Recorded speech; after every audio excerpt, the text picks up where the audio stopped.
Hi guys, in this tutorial I'll show you how to create a card drop effect in After Effects. It's super easy, and all you need is a VFX card drop clip, which you can find and download for free from this video's description. While the footage is downloading, we can start tracking the camera in AE. For better results, expand the advanced, check detailed analysis, and wait for it to finish. Once it's done, I will create a solid and a camera in the background, because I want the car to drop right in that spot. Now it's time to drag and drop the VFX you just downloaded.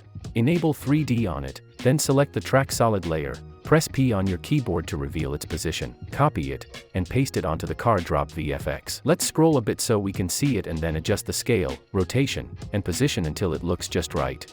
Let's quickly check it.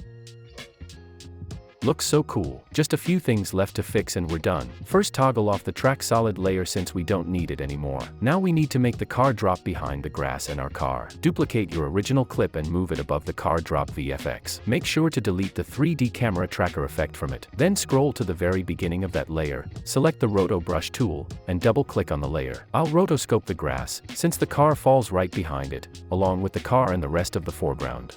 Once you're done with the rotoscoping, click the freeze button. After it finishes freezing, close the rotoscoping window and we can check out the effect. Looks good, but let's also smooth the edges of the rotoscope by increasing the feather to 15. Then slightly decrease the shift edge, and set reduce chatter to 100%. That looks much better and smoother to me. Let's add some shakes now. I will skip shakes part because I have made too much shake tutorials. Also, I have made 16 unique shake presets that you can get from the link in description. Check how it looks like with my shake presets.